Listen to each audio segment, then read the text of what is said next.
coming back to Pakistan, what is going to happen? Because they are not economically viable to say anything in front of the world. They were begging for $1 billion, if I'm not wrong, to the IMF, and that has caused a huge meme in front of the media world, especially because I have seen tweets that investors from Jaipur and Guwahati will raise that amount in the first round. And somewhere I saw that is the four countries together, that is the SBI quarter turnover and something like that. And somewhere I saw that is the monthly turnover of the UPI apps which we are using in India.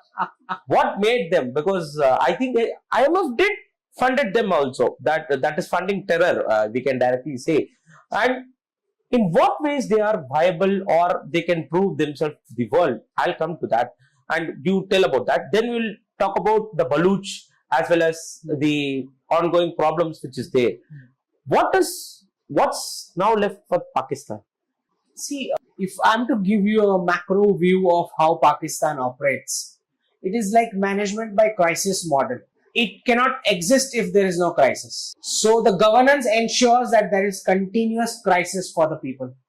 That is how it operates. That's its de facto operating mode. Now, understand one thing. Despite the fact that it is entire converts who live in that soil, the soil is the bed of the civilization. That's where the civilization grew. Okay? So, the entire Sindhu Nadi. So, we know that despite whatever the crisis comes, it's going to give a fight. Okay? That's how it survives. So, to my understanding, it was never, as we all know, economically viable. It was always propped up by, and they were doing hit jobs as proxies for these nations who were funding them.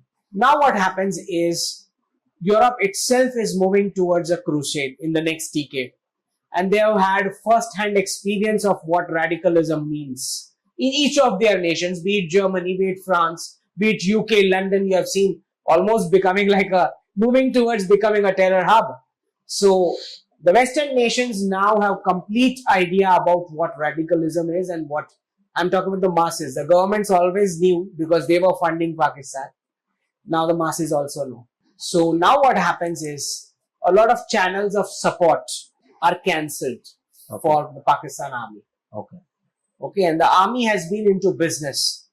They were using terrorists and citizens to do whatever the army job, and the army was doing business, making money.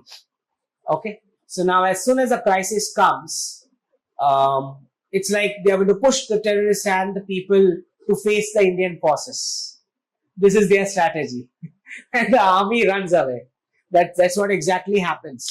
Every time. Every time. And if they have to blame somebody, they are going to blame the Prime Minister. Exactly. While they are taking all the decisions, calling all the shots, they are going to blame the Pakistani Prime Minister and the political parties. This has been the case.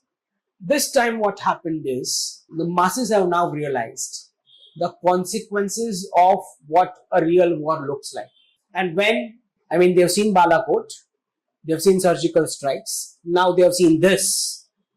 Now there will be more news coming out about radiation and things. Next time, when Bharat goes for it, I don't think there will be so much of support from the masses for the army to continue fighting with the Indian forces. So psychologically, this would have been very, very effective for, the next round of Operation clash. Okay. When that happens, the surrender would be very, very quick. Okay. From the West, I think there has been a letter recently which was released that we would be a support or an army kind from the West, from the Baluch Liberation Army. And they have been striking without any, very brutal. Yeah, without any fear. Very brutal, very effective. Without any fear, I would say. And so they have been in a very, they are ready to rage a full-fledged war as well. And years before, I've seen a video, if you do one more Mumbai, you will lose Baluchistan, from our national security advisor as well. What is brewing in that side? And people are predicting that Pakistan may be divided into 3 or 4 countries. That is Sindustan, Baluchistan. Baluchistan, and others as well. And we have to take in accord that Taliban has also condemned the attack which was done in Palgam. I think that is a very big development which has happened in the recent geopolitical space. It is not a civilian government. It is a Taliban has always been supportive since the day they have come. okay In to fact, India. Yes, Yeah. yes.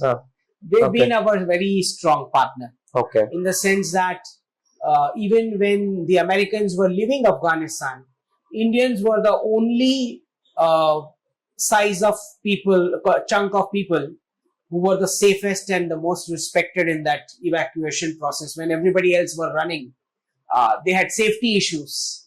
The Indians had absolutely zero safety issues when that evacuation was happening. So in that sense, and we've been very helpful to them, be it vaccines, be it supplying wheat or rice, be it their dams, their roads, their hospitals. We've been working with them hand to hand, despite the fact that we do not approve of the kind of governance they have. So to understand that Taliban has legacy issues with, they do not accept the Durand line. Okay. Besides that, they also have a claim on Baluchistan. Iran also has a claim on Baluchistan, and Baluchistan itself has a claim they want to be an independent nation. State. Okay, so there are multiple factors over here which is chilling over the Pakistani regime. So understand one thing from here: Pakistan has two options. Either it takes a de-radicalization turn, in which case Saudi Arabia and UAE would be interested in funding and changing their curriculum and education format. And if they're not taking that path, Return to another Gaza. it turns into, they've lost Bangladesh, then they're going to lose Kashmir, they are going to lose Gwadar already because of the heavy debt they've caused with the Chinese. It just breaks further and further if it does not take the de-radicalization path. Okay. But understand, our forces are not going to go for anything other than POK with a direct motive of breaking the country. Okay.